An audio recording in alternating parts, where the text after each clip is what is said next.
हामी आफ्नो मोबाइलबाट घरमै बसेर आफ्नो जमिनको केमा क्याल्सियम कम छ, केमा फस्फरस कम छ, केमा नाइट्रोजन कम छ, केमा कुन मल कम छ, के बाली लगाउन कति के मल लगाउनु पर्छ भन्ने घरमै बसेर जानकारी पाउन सक्छौँ। त्यसरी हामीले डिजिटल म्यापिङ गरिसकेका छौँ। हाम्रा सन्तानहरूलाई, ससाना बालबालिकाहरूलाई अलपत्र पर्ने, अलपत्र पार्ने र तिनलाई खाते भन्ने उपनाम दिएर अपमान गर्ने असाधारण महत्त्वका कामहरू गरेको छ, दूरगामी महत्त्वका काम गरेको छ, सकारात्मक काम गरेको छ, जसले नेपाललाई यी 3 वर्षमा एउटा बेग्लै अवधारणा, बेग्लै सोच, बेग्लै उचाइ, मान्छे बस्न लायकको देश, मान्छे बस्न लायकको समाज र हेर्दा लाज नहुने खालको समाज हुन्न भन्ने पक्षमा त कसरी रेजा लाउन, कसरी सही गर्न सक्नुहुन्छ सभामुख महोदय? कसरी सक्नुहुन्छ? त्यसर्थ सभामुख महोदय, म यस गरिमामय सदनको आज पनि बाहिरका हल्लाखल्लाहरू बेग्लै हुन्। सभामुख महोदय, विघटित प्रतिनिधि सभा पुनर्स्थापना गरियो। पुनर्स्थापना भएपछि प्रधानमन्त्री बाहिर भनियो, प्रधानमन्त्री भएन भनेर। अब मन नपरेकाले विपक्षले बाहिर भन्नु एउटा कुरा हो, तर अविश्वास त ममाथि कसैले गरेन सभामुख महोदय, कसैले गरेन। मैले पनि अलिअलि केही भने होला। पार्टी अलग भइसक्दाखेरि पनि, विश्वास छैन भन्दाखेरि पनि समर्थन फिर्ता त लिनु भएन। कति सुदृढ समर्थन रहेछ भन्ने कुरा सभामुख महोदय, मैले आफैले अब म विश्वासको मत लिन्छु भनेर नभनेसम्म त समर्थन त फिर्ता लिनु भएन। यदि कुनै दलले नदिने भन्ने निर्णय गरेर आउनुभएको छ भने पनि नेताले यी दिनु भनिदिएपछि पछि गएर सच्याउन सांसदहरू खुसी हुनुहुनेछ। वा संविधानको सर्वस्वीकार्यता, सर्वग्राह्यताका प्रश्न हामीले उठाउने गऱ्यौँ कहिले कहिले। ती प्रश्नहरूको सन्दर्भमा अब नेपालमा त्यस प्रकारको कुनै समस्या छैन जो आधारभूत रूपमै संविधान मान्दिन भनोस्, त्यस्तो समस्या छैन। कोही छैन भने सरकार छ, कसैले हेर्दैन भने सरकारले हेर्छ, कसैको अभिभावक छैन भने सरकारले हेर्छ, कसैको सन्तान र सहारा छैन भने सरकारले हेर्छ। सरकार अभिभावक हो, सरकार सहारा हो। कसको बन्ला कस्तो बन्ला भन्दा मैले यो सैद्धान्तिक रूपमा भनेको, यस सदनले अर्को म छँदाछँदै अर्कोलाई बनाउँछ प्रधानमन्त्री भन्ने म कसरी चिताउँछु र? यस्तो काम मैले अहिले भनेका यति काम गरेको ठाउँमा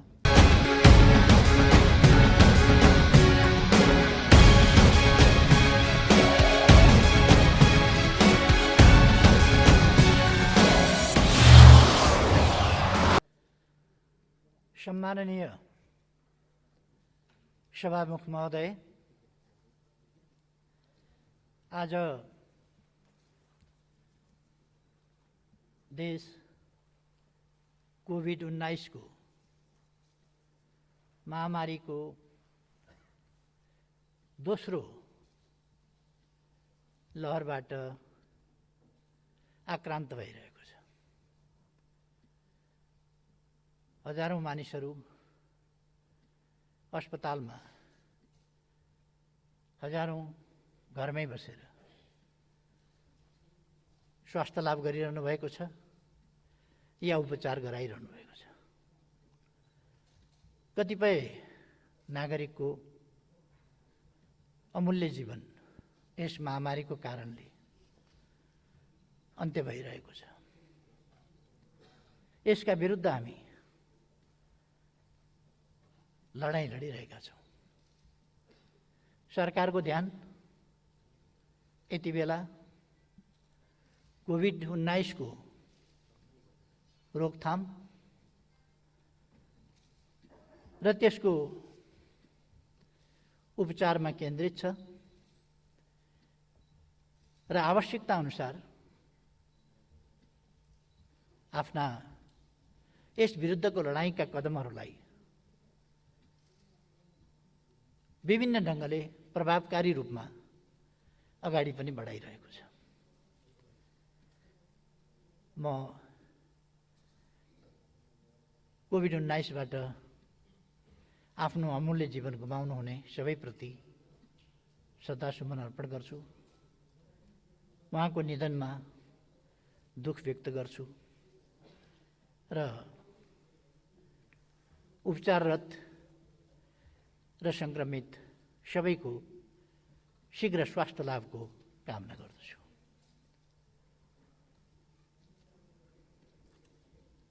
यति बेला हामी सबै कोभिड विरुद्धको लडाईँलाई पक्ष विपक्षको विषय नबनाई हामी सबैको यो अदृश्य र भयानक साझा शत्रु, जसले हाम्रो देशलाई मात्रै होइन आज विश्वलाई नै आक्रान्त बनाएको छ, विश्वलाई नै मानवीय क्षति, सामाजिक जनजीवनलाई अस्तव्यस्त बनाउने र अर्थतन्त्रलाई गम्भीर प्रतिकूल असर पार्ने यस्ता खालका कामहरू यस रोगले गरिरहेको छ। यति बेला हामी सबै विचारका भिन्नताहरू अथवा संस्थागत भिन्नता वा कुनै प्रकारका भिन्नताहरूलाई थाती राखेर यसका विरुद्ध एकजुट भएर लड्नुपर्ने आवश्यकता हामी सबैले महसुस गर्नुपर्दछ र यसलाई आफ्नो पक्षका निम्ति कुनै पनि हिसाबले प्रयोग गर्ने खालको सोच हामीमा आउनु पनि हुँदैन। त्यसर्थ म सबैलाई सरकारका प्रयासहरूमा साथ सहयोग दिन र यस अभियानमा सबै पक्ष, सञ्चार माध्यम, राजनीतिक दलहरू, सङ्घ संस्था लगायत सबै एकजुट भएर यस लडाईँमा सामेल हुन र कोभिडलाई पराजित गर्ने हाम्रो साझा उत्तरदायित्व त्यसलाई वहन गर्न सबैमा आग्रह पनि गर्न चाहन्छु। सम्माननीय सभामुख महोदय, यस्तो बेलामा यस्तो परिस्थितिमा आज हामी स्थिरता र स्थायित्वका साथ एकताबद्ध भएर राष्ट्र जनताले देख्ने गरी, जनताले बुझ्ने गरी, अनुभव हुने गरी यस काममा सबै एकजुट भएर लागेको हुनुपर्ने थियो।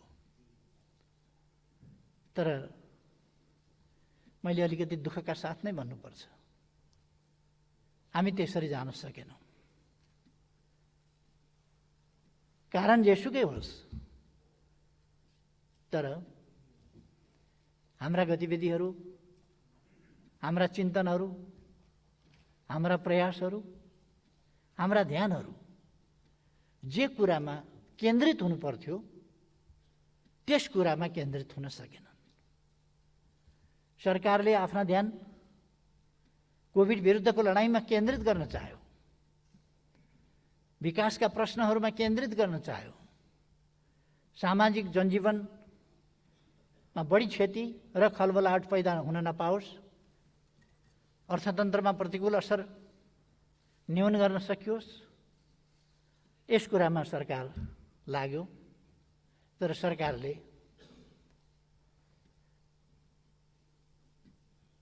अनेक अप्ठ्याराहरूको सामना गर्नु परिरह्यो। मलाई अचम्म लाग्छ, हामी कोभिड विरुद्धको लडाईँमा छौँ। कतिपय पक्षमा, कतिपय कर्नरमा प्रधानमन्त्रीमाथि हिलो छ्याप्ने वा सरकारमाथि हिलो छ्याप्ने र कोभिड विरुद्धको औषधि खरिद जस्ता कुराहरूमा भएको भ्रष्टाचारको नाममा कुरा उछाल्ने र नभएका कनेक्सन अनुचित ढङ्गले देखाउने त्यस्ता खालका क्रियाकलापहरू भए। हामी सबैलाई थाहा छ भ्याक्सिनको अभाव छ दुनियाँमै। भ्याक्सिन प्राप्त गर्न मारामार भइरहेको छ। यस्तो अवस्थामा दक्षिण एसियामा भारतभन्दा पछि नेपाल पहिलो राष्ट्र हो आफू उत्पादक नभए पनि भ्याक्सिनको सुरुवात गर्ने, र भ्याक्सिन चलिरहेको छ। एउटा पनि पिसिआर टेस्टको हाम्रो सुविधा नभएको ठाउँमा अहिले 86 ठाउँमा हामी पिसिआर टेस्ट गरिरहेका छौँ। त्यो सुविधा हामीसँग छ। त्यस प्रकारका अस्पताल, शैय्या, अक्सिजन, भेन्टिलेटरको पर्याप्तताको त कुरा छोडौँ, न्यूनतम आवश्यकता पनि पुरा गर्न सक्ने अवस्थामा हामी छँदै थिएनौँ। त्यस स्थितिमा अहिले हामीले यसबीचमा थुप्रै कोभिड विरुद्धको लडाईँको सन्दर्भमा स्थानीय तहहरू, प्रदेश सरकारहरू, सङ्घ संस्थाहरू सबैको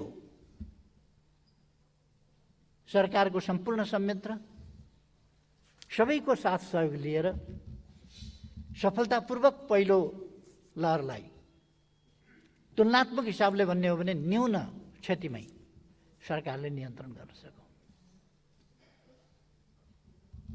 तर फेरि म कारणहरूमा गइरहन अहिले चाहन्न, तर फेरि दोस्रो वेभ सिर्जना भयो। आज हामीले यसको सामना गर्नुपर्नेछ र हामी यसमा जुटिरहेका छौँ। म सरकार यसमा सम्पूर्ण रूपमा ध्यान केन्द्रित गरेर, साधन स्रोत केन्द्रित गरेर नयाँ नयाँ अस्पतालहरू, नयाँ नयाँ बेडहरू, नयाँ नयाँ आइसियु, अक्सिजन उत्पादनको क्षेत्रमा वृद्धि, सिलिन्डर विभिन्न ठाउँबाट प्राप्त गर्नेदेखि लिएर सिलिन्डर बाहिरबाट मगाउनेदेखि, विभिन्न देशबाट भ्याक्सिनहरू मगाउनेदेखि यी सबै कामहरू गरिरहेका छौँ। यसमा यदि कहीँ कतै यसमा पनि कोभिडको यस्तो महामारीमा हामीले भनेका छौँ जनताको जीवन रक्षा पहिलो शर्त हो, पहिलो कुरा हो। यस्तोमा पनि यदि कसैले यस्तो महामारीको साझा सङ्कटका बेला, साझा समस्याको समाधान गरिरहेका बेला पनि यदि कसैले यसमा पनि भ्रष्टाचार गर्छ भने त्यस्तो अपराध कुनै पनि हालतमा क्षम्य हुँदैन र हामी कसैलाई पनि छुट दिनेवाला छैन। त्यसमा छानबिन हुन्छ, कारबाही हुन्छ दोषी पाइयो भने। तर यहाँ त कस्तो छ भने फलानु देशको अफिसरसँग प्रधानमन्त्रीले गरेको हस्ताक्षर अनअफिसियल अनुवादको कपीमा चाहिँ हस्ताक्षर। योभन्दा तमासा के हुन्छ? अनअफिसियल प्रतिमा हस्ताक्षर हुन्छ काहीँ? अनअफिसियल अनुवाद, ओरिजिनल कपी होइन। कुनै हस्ताक्षर हुन्छ भने पनि ओरिजिनल कपीमा हुन्छ होला नि। अनअफिसियल, अनौपचारिक, अनुदित प्रति भनेर प्रचार गरिन्छ र त्यस्तोमा फेरि प्रधानमन्त्रीको हस्ताक्षर स्क्यान गरेर जोडिन्छ। यो सम्मका खेल नेपालमा हुने गर्छन्। म त्यसमा दुःख व्यक्त गर्न चाहन्छु। हामी यति साह्रो तल झर्नु हुँदैन, आफूलाई यति साह्रो कृत्य काममा संलग्न गराउनु हुँदैन। मेरो यसमा आग्रह छ। चाहे राष्ट्रियताको सवाल होस्, चाहे लोकतन्त्रको सवाल होस्, चाहे जनजीविकाको सवाल होस्, चाहे शान्ति सुव्यवस्था सुशासन मानवाधिकारको सवाल होस्, चाहे भ्रष्टाचार विरुद्धको हाम्रो लडाईँको सवाल होस्, कुनै पनि कुरामा सरकार अनुचित तरिकाले, अनुचित प्रश्नमा, अनुचित दृष्टिकोण र अडानमा कुनै सम्झौता गर्दैन। राष्ट्रिय हित, जनताको हित लाई छोडेर तलमाथि गर्दैन र गर्न दिँदैन भन्ने कुरो मैले पटक पटक यस गरिमामय सदनमा प्रस्तुत गरिसकेको छु। यस सम्बन्धमा मैले धेरै केही भन्नु छैन, खालि मैले यस्तो परिस्थितिमा आज हामी राजनीतिक अवस्थाको कारणले मैले यस सदनको ममाथि विश्वास छ भन्ने कुराको पुष्टि गर्न आवश्यक ठानेकोले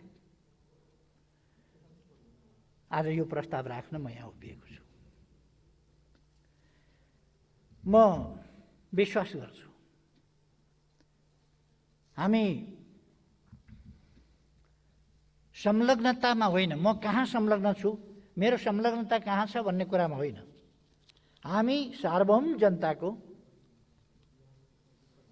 प्रतिनिधित्व गरेर यहाँ उभिएका छौँ। सार्वभौम जनताको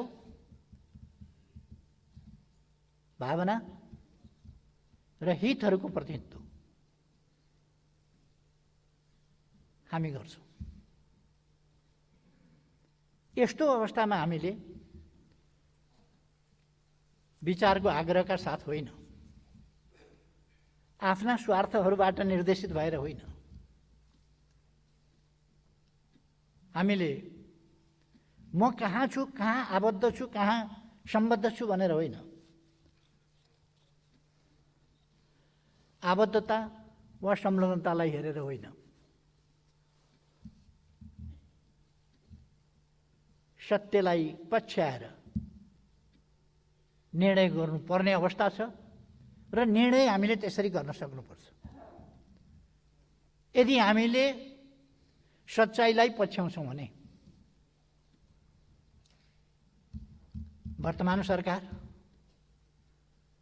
कुनै हिसाबले विश्वास गर्नु नपर्ने सरकार हुँदै होइन। राष्ट्रियताको हिसाबले,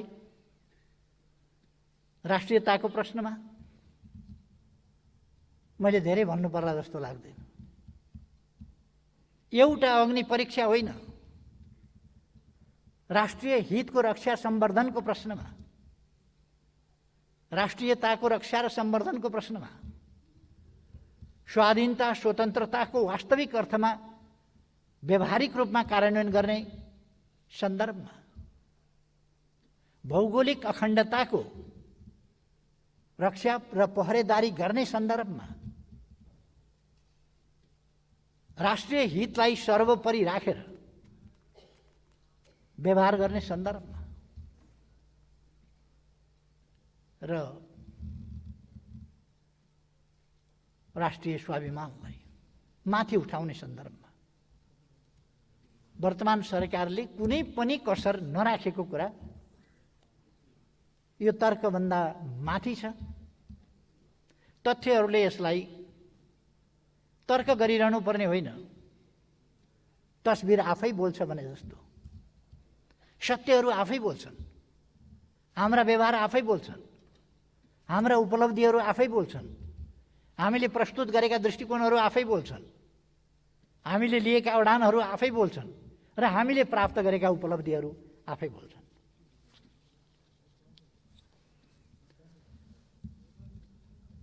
तसर्थ राष्ट्रियताको सवालमा नेपालले अन्तर्राष्ट्रिय मञ्चहरूमा खेलेको भूमिका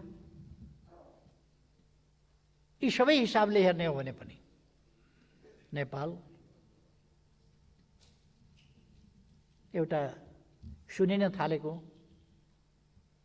देखिन थालेको, सुन्नुपर्ने आवश्यकता महसुस गर्न थालिएको देशको रूपमा स्थापित भएको छ। मैले धेरै भन्नु पर्ला जस्तो लाग्दैन, म धेरै स्मरण पनि गराइरहनु पर्ला जस्तो लाग्दैन। हाम्रा कामहरू आफै बोल्छन्। त्यसकारण राष्ट्रियताको पक्षमा त्यति स्पष्ट, त्यति सुदृढ, त्यति व्यावहारिक र त्यति उपलब्धिपूर्ण ढङ्गले अगाडि बढेको सरकारलाई विश्वास नगर्नुपर्ने कुनै कारणै छैन।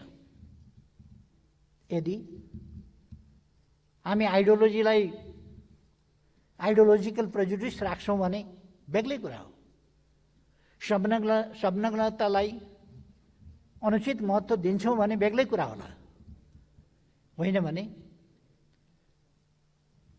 यसमा अविश्वास गर्नुपर्ने या विश्वास गर्न नसकिने कुनै कारणै हुँदैन। सम्माननीय सभामुख महोदय, त्यसै गरेर सुशासन, शान्ति सुव्यवस्था र राष्ट्रिय समस्याहरूको समाधानको सन्दर्भमा समस्याहरूलाई थाती राखेर समस्याहरूको गीत मात्रै गाएर होइन, समस्यालाई समाधान गरेर अगाडि बढ्ने सन्दर्भमा यो सरकार जुन प्रभावकारिताका साथ, जुन सफलताका साथ अगाडि बढेको छ, त्यस सन्दर्भमा यस सरकारमाथि विश्वास नगर्नुपर्ने कुनै कारण छैन र हुन सक्दैन। हामीले वैचारिक हिसाबले संविधानको स्वीकार्यता, पालना वा संविधानको सर्वस्वीकार्यता, सर्वग्राह्यताका प्रश्न हामीले उठाउने गर्यौँ कहिले कहिले। ती प्रश्नहरूको सन्दर्भमा अब नेपालमा त्यस प्रकारको कुनै समस्या छैन जो आधारभूत रूपमै संविधान मान्दिन भनोस्, त्यस्तो समस्या छैन।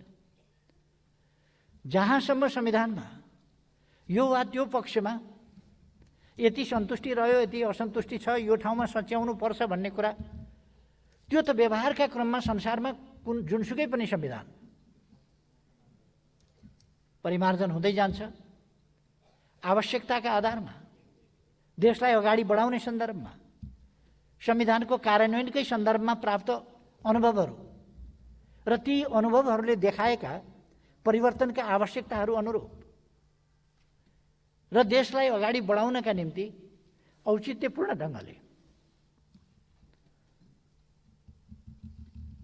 समयानुकूल ढङ्गले संविधानमा संशोधन गर्न सकिन्छ, गर्न पर्ने हुन्छ र त्यसका लागि त सरकार सबै पक्षसँग छलफल गर्न, त्यसका लागि मस्यौदाका सन्दर्भमा, संविधानको सन्दर्भमा मस्यौदा गर्ने सन्दर्भमा, त्यो मस्यौदा भनेको सुझावका लागि, संविधान संशोधन कहाँ कहाँ गर्नुपर्छ त्यसको अध्ययनका लागि एउटा कार्यदल पनि बनाउन सकिन्छ। त्यस्तो कार्यदलबाट आएका सुझाव अनुसार आवश्यक संशोधन पनि गर्न सकिन्छ। संविधान असंशोधनीय दस्तावेज होइन भनेर मैले धेरै पटक यही रोस्टमबाट पनि बोलेको छु सुरुदेखि नै। औचित्यको आवश्यकताको आधारमा संविधान संशोधन हुन सक्छ। बाँकी आधारभूत रूपमा आज सिङ्गो देश, अब कसैले विखण्डनको राजनीति बोक्दैन। विखण्डनको राजनीति विभाजनको राजनीति होइन। देशको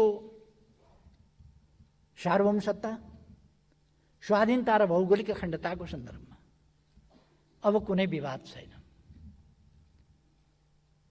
र पृथकतावादको विचार बोक्ने पक्षलाई पनि हामीले संविधानको मूलधारमा ल्याइसकेका छौँ। त्यसै गरेर राजनीतिक उद्देश्य प्राप्तिका लागि अथवा आफ्ना माग र आकांक्षाहरू पूरा गर्नका लागि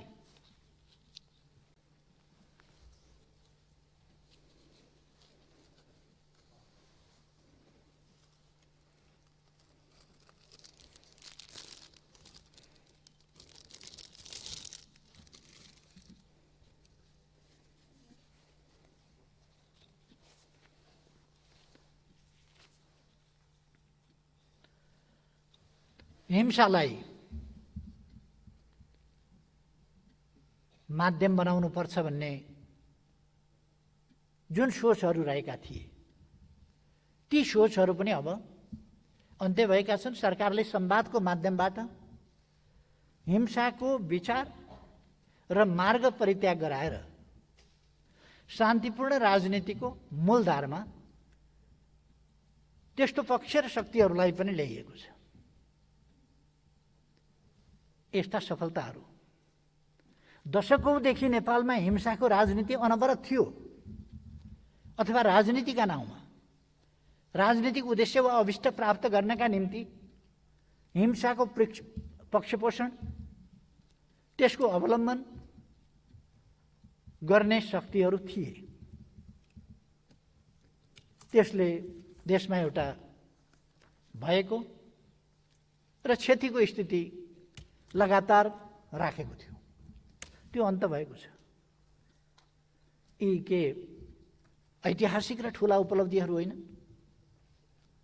यस्ता उपलब्धिहरू यही सरकारले गरेको छ। पुराना अपराधहरू पत्ता लगाएर दोषीहरूलाई कठघरामा ल्याइएको छ र ल्याइँदैछ। सफलता नदेख्ने, एकाध सफलता प्राप्त गर्न अलिकति विलम्ब भयो भने त्यो देख्ने र त्यसलाई अत्यन्तै बढाइ चढाइकन बुझ्ने, यो खालका तरिकाहरूमा हामी जान हुँदैन भन्ने मलाई लाग्छ। सरकारका प्रयासहरू कस्ता छन्, गरिरहेको छ कि छैन, कुनै कुरामा सफलता प्राप्त गर्न अलिकति समय पनि लाग्न सक्छ। प्रश्न त्यति मात्रै हो। तर सरकार सफल भएर छोड्छ। हिजोदेखिका विभिन्न खालका अपराधिक क्रियाकलापहरूको सन्दर्भमा छानबिन गर्ने र दोषीमाथि कारबाही गर्ने काम वर्तमान सरकारले गरेको छ। यसले मैले पहिले नै भने, दोषीको अनुहार हेरेर कारबाही गर्ने कि नगर्ने होइन, निष्पक्ष न्याय निरूपण भइसकेपछि वा त्यसरी गरिएपछि अनुहार हेर्ने गरिएको छैन। कुनै आग्रहवश, पूर्वाग्रहवश, प्रतिशोधका हिसाबले कुनै प्रकारको क्रियाकलाप वर्तमान सरकारले गर्दैन। अराजनीतिक हत्कण्डा अपनाउने या त्यस्ता अनुचित अराजनीतिक गैर कानुनी तरिकाले त्यस्ता कामहरू गर्दैन। मैले पहिले पनि यस सम्मानित सदन समक्ष यी कुराहरू राखिसकेका छु। त्यसकारण यस सरकारलाई विश्वास नगर्नुपर्ने कुनै कारणै छैन।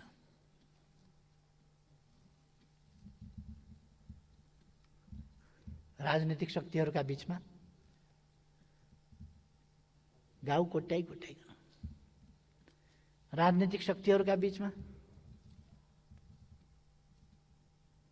किन चुनिँदैन भनेर चुनाउनका लागि तानातान गरिकन, किन भत्किँदैन भनेर ठोकिकन भत्काउन लाग्दा पनि शान्ति सुव्यवस्थाको स्थिति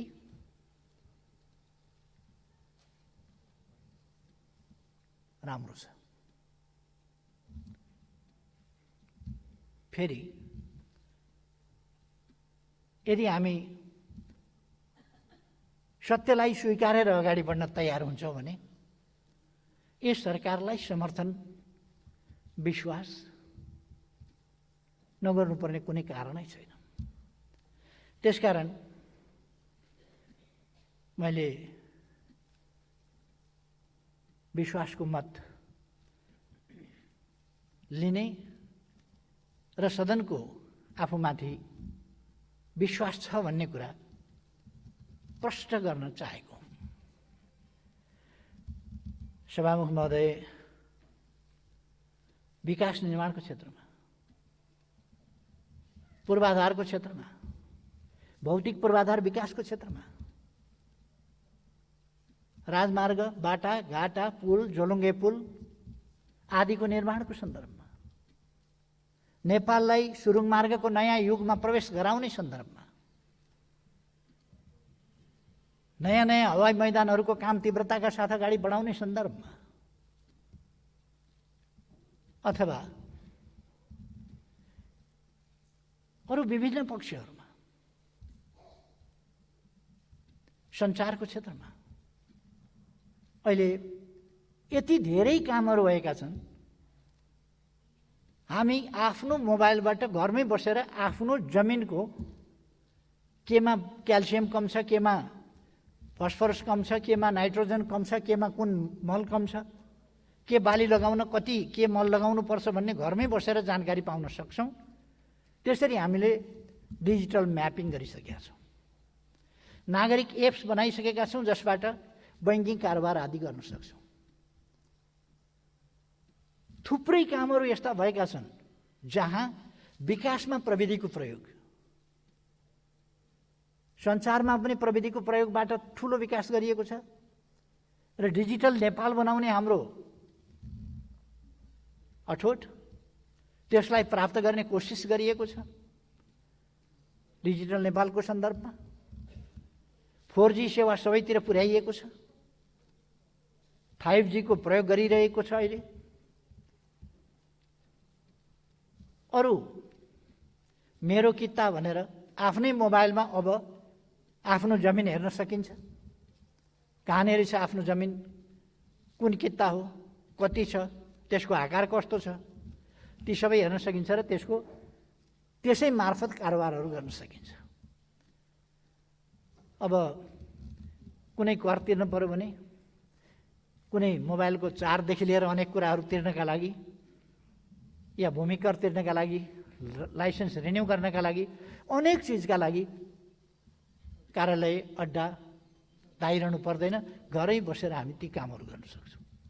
अथवा त्यसरी नेपाललाई एउटा प्रविधि प्रयोग गरिरहेको आधुनिक देशमा त्यस रूपमा हामीले अगाडि बढाएका छौँ। मेलम्ची अगाडिदेखि सुरु भएको थियो।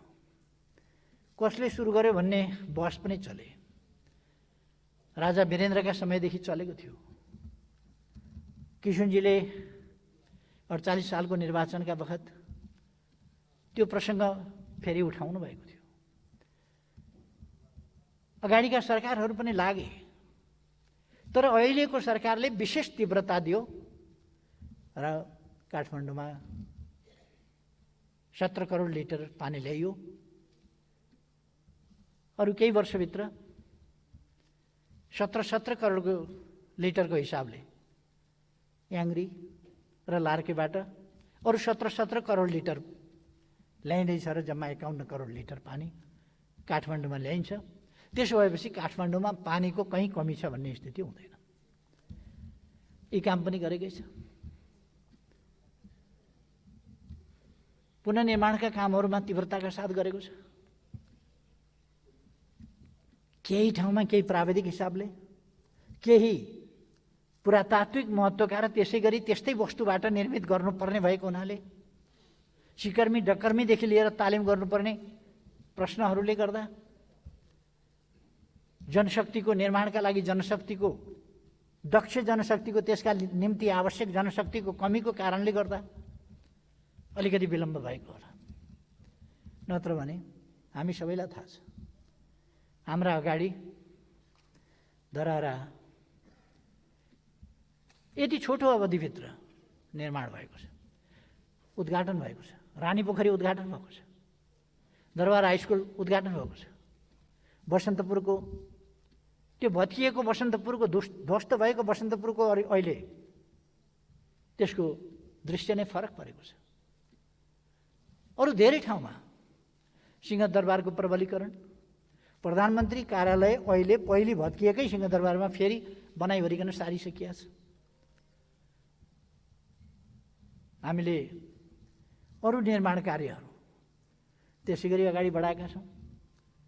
अस्पताल, विद्यालय, अरू निजी आवासहरू र पुरातात्विक महत्त्वका ऐतिहासिक धरोहरहरूको पुनर्निर्माण कार्य यिनीहरू असाधारण ढङ्गले भएको छ। मैले भन्ने गरेको छु नि, लगभग वर्षमा 10 किलोमिटर जसो बाटो बन्ने ठाउँमा दिनमा 6 किलोमिटर बाटो बनिरहेको छ। दिनमा 6 किलोमिटर कालोपत्रे बाटो बनिरहेको छ, जबकि वर्षमा 10 किलोमिटर बन्ने स्थिति हो। यो रफ्तार, यो तीव्रता आजको सरकारले दिएको छ। तराई सुनकोशी त्यहाँ बगिरहेको थियो, तराई एउटा डाँडा परी तराईका खेतहरू सुक्खा थिए।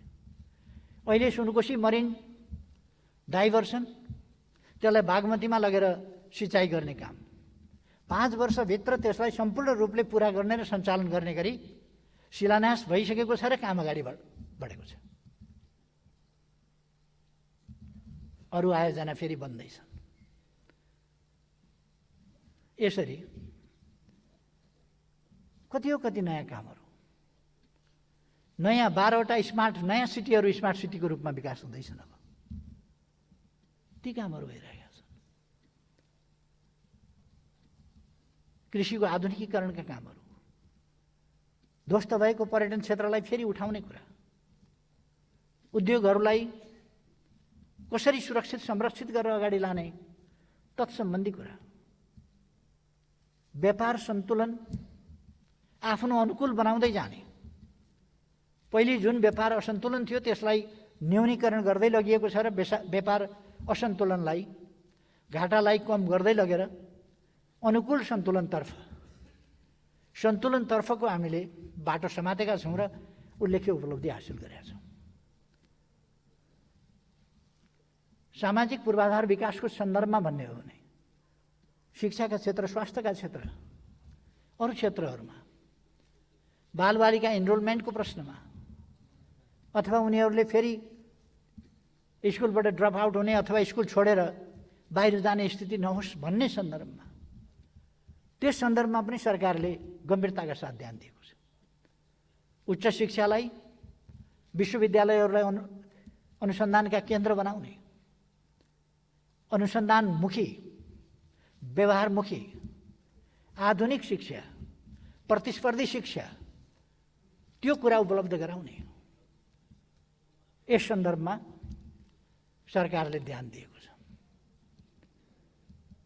कृषिलाई कसरी ठुलो मात्रामा उत्पादनमा लान सकिन्छ, उच्च उत्पादन वृद्धि दर कसरी कायम गर्न सकिन्छ, त्यसै हिसाबले यस्तो बेलामा पनि कृषि क्षेत्रमा उत्पादन वृद्धि दर राम्रो रह्यो।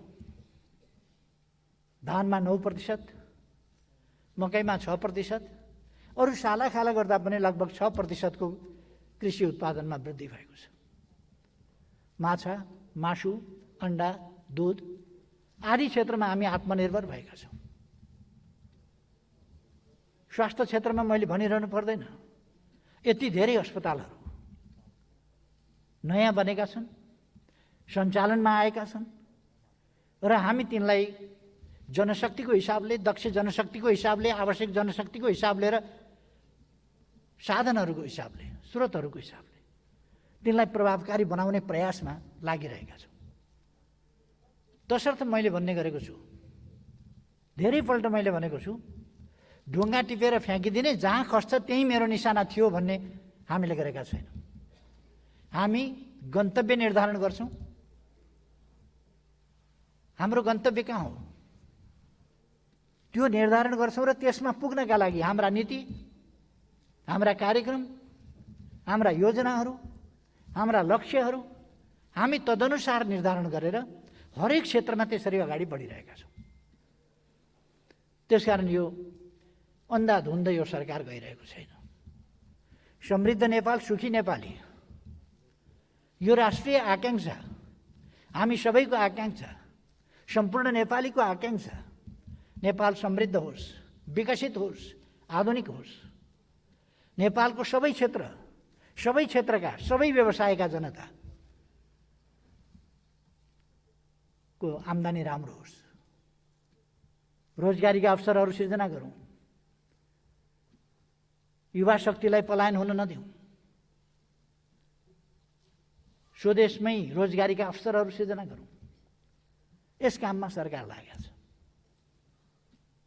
मेरो नेतृत्वमा सरकार बन्दा कति लाख हो, कति लाख, 45 लाखदेखि 70 लाख भन्छन् मान्छेले। एकिन डाटा त्यति छैन। त्यत्रो सङ्ख्यामा युवाहरू अवसरको खोजीमा बाहिर, रोजगारीको खोजीमा बाहिर, त्यो स्थिति थियो र त्यस स्थितिमा सरकार जिम्मा लिएर एकै रातमा जादुको छडीले जस्तो कन्ट्र्याक्ट गरेर गइसकेका मान्छेहरूलाई फिर्ता ल्याउने अथवा त्यो एउटा सिलसिला र यहाँ बाँझै रहेका घरखेतहरू एकैचोटि हराभरा हुँदैन थिए। जनतालाई मोटिभेट गर्ने, इन्सेन्टिभ दिने, त्यसबाट उनीहरूलाई प्रेरित गरेर काममा उत्पादनका लागि लगाउने लगायतका कामहरू हामीले गर्नुपर्थ्यो। ती काम हामीले गरेका छौँ। त्यस दिशामा हामी लागेका छौँ। त्यसकारण रोजगारीका कार्यक्रम, स्वरोजगार कार्यक्रम, युवा स्वरोजगार कार्यक्रम लगायत महिला उत्थानका कार्यक्रम, यी कार्यक्रम गरेका छौँ। त्यसै गरेर हामीले समाजलाई समाज जस्तो एउटा भद्रगोल स्थितिमा होइन, कोही सडकमा बालबालिका फालिएको छ, सडकमा कोही भिखमङ्गा भएर बालबालिका हिँडेको छ अथवा मान्छे अलपत्र भएर हिँडेको छ, त्यो स्थितिलाई अन्त गर्ने दृढ सङ्कल्पका साथ हामीले सडक बालबालिका मुक्त देश यही 78 सालभित्र सम्पूर्ण रूपले बनाउने भनेर अहिले पनि हामीले सडक बालिका मुक्त गरेका छौँ। काठमाडौँमा पहिले हाम्रा सन्तानहरूलाई, ससाना बालबालिकाहरूलाई अलपत्र पार्ने र तिनलाई खाते भन्ने उपनाम दिएर अपमान गर्ने त्यस प्रकारको स्थिति थियो। अब नेपालबाट डिक्सनेरीमा खाते भनेको उहिले नै सडकमा अलपत्र छोडिएका, सरकारले पनि नहेरेका, अभिभावक पनि नभएका, दुःख पाएका बालबालिकालाई भनिन्थ्यो भन्ने अर्थ राखिएला, तर त्यसको वर्तमान सन्दर्भमा कुनै अर्थ छैन भन्ने कुरा पनि डिक्सनेरीमा लेखिन्छ। त्यो एउटा डेड ल्याङ्ग्वेज, डेड वर्डको रूपमा प्रयोग हुन्छ खाते भन्ने कुरा। त्यसै गरेर बेगर, असहाय मान्छेहरू, सडक सहयोगापेक्षी मान्छेहरू, त्यो रहन नदिने सरकारको सङ्कल्प छ। त्यसअनुसार प्रभावकारी ढङ्गले सरकारले काम गरेको छ। सरकारले ज्येष्ठ नागरिकहरूका कुरा होस् अथवा औपचारिक अनौपचारिक क्षेत्रका मजदुरका कुरा हुन्, योगदानमा आधारित सामाजिक सुरक्षाका कुराहरू, ज्येष्ठ नागरिकहरूलाई 1 लाखसम्मको स्वास्थ्य बिमाको कुरा होस् अथवा स्वास्थ्य बिमाको क्षेत्रमा अत्यधिक जनसङ्ख्यालाई सामेल गर्दै लाने कुरा होस्, यी तमाम कुरामा यस सरकारले असाधारण महत्त्वका कामहरू गरेको छ, दूरगामी महत्त्वका काम गरेको छ, सकारात्मक काम गरेको छ, जसले नेपाललाई यी 3 वर्षमा एउटा बेग्लै अवधारणा, बेग्लै सोच, बेग्लै उचाइ, मान्छे बस्न लायकको देश, मान्छे बस्न लायकको समाज र हेर्दा लाज नहुने खालको समाज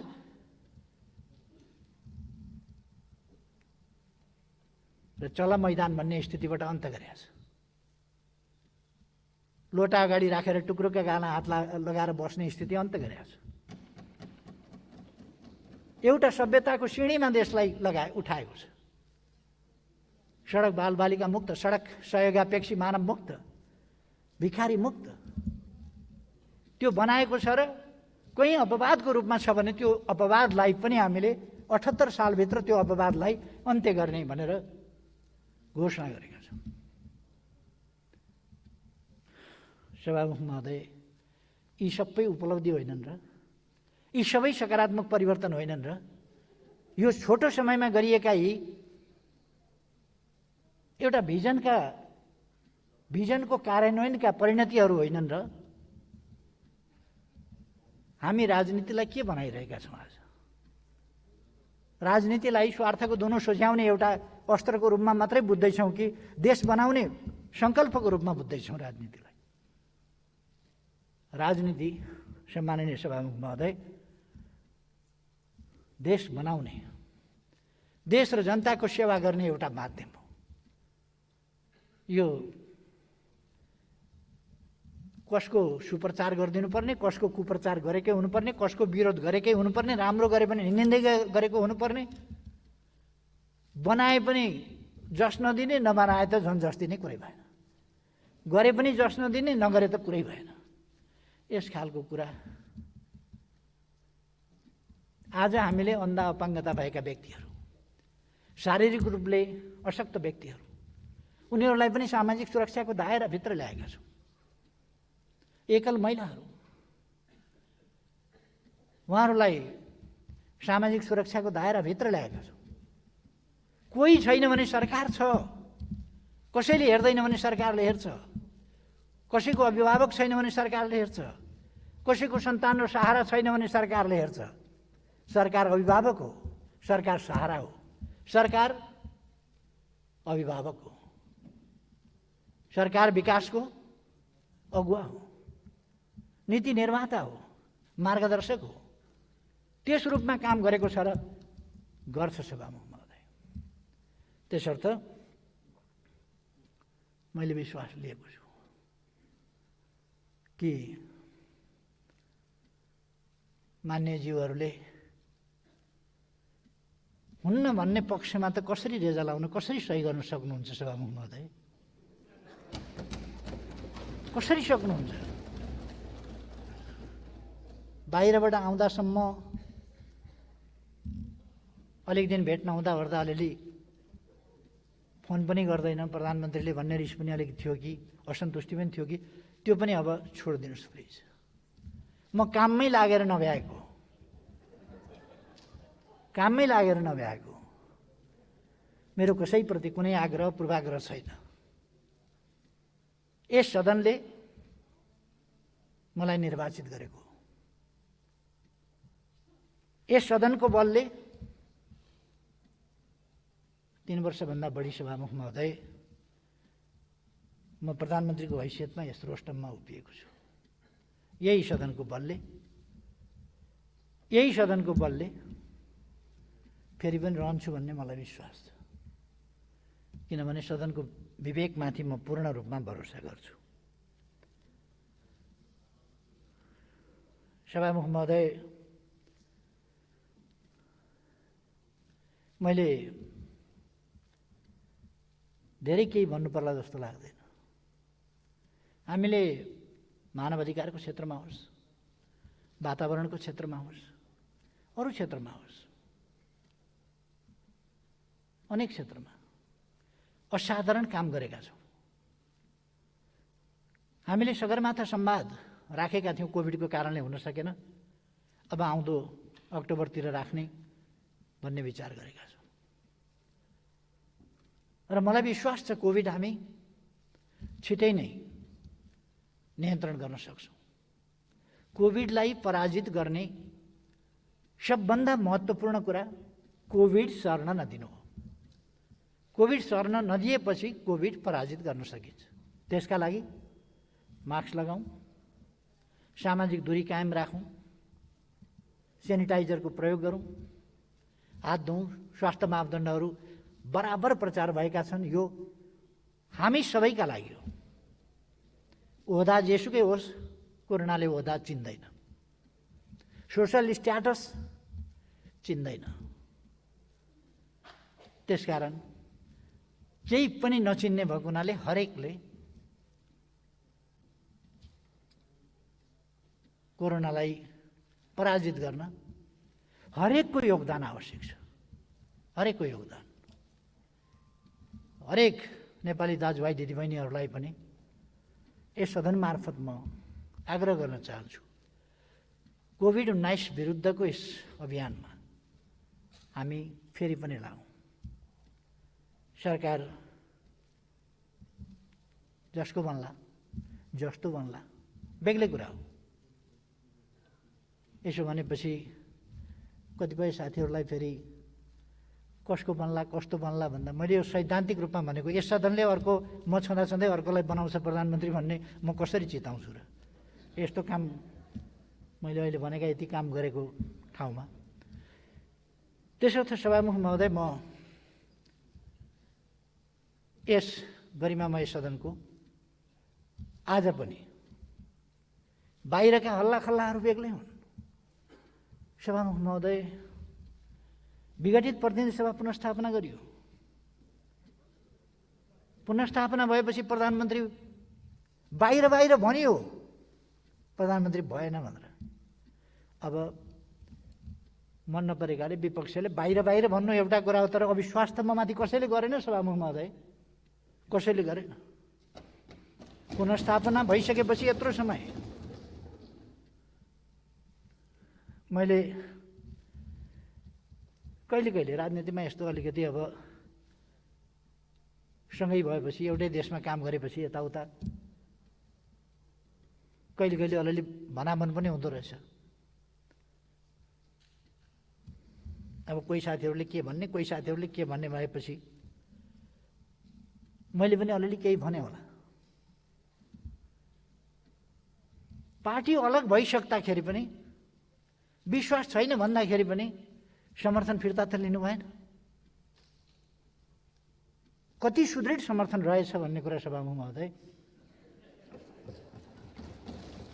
मैले आफैले अब म विश्वासको मत लिन्छु भनेर नभनेसम्म त समर्थन त फिर्ता लिनु भएन। 2-3 दिन भएको छ भर्खर समर्थन फिर्ता भएको, केही बिग्रिएको छैन। आज दिए भइगयो फेरि। त्यसकारण मेरो सबै दलका सबै मान्यजीहरूसँग आग्रह छ, यदि कुनै दलले नदिने भन्ने निर्णय गरेर आउनुभएको छ भने पनि नेताले यी दिनु भनिदिएपछि पछि गएर सच्याउन सांसदहरू खुसी हुनुहुनेछ। यसर्थ सभामुख महोदय, म संविधानको धारा 100 को उपधारा 1 बमोजिम यस गरिमामय संसदको विश्वासको मत माग्न चाहन्छु र ममाथि यस सदनको विश्वास छ भन्ने कुराको पुष्टि आज यस सदनले गरोस् भन्ने चाहन्छु। त्यसै कारण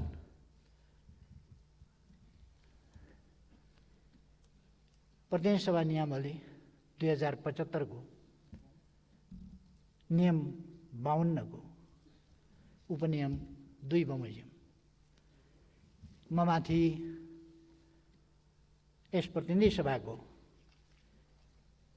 पूर्ण विश्वास छ भन्ने कुरा पुष्टि होस् भनेर म सम्मानित सदन समक्ष विधिवत प्रस्ताव राख्न चाहन्छु। मैले अपेक्षा र विश्वास गरेको छु सर्वसम्मतिले मान्यजीहरूले ममाथि विश्वास छ भन्ने मत जाहेर गर्नुहुनेछ। धन्यवाद।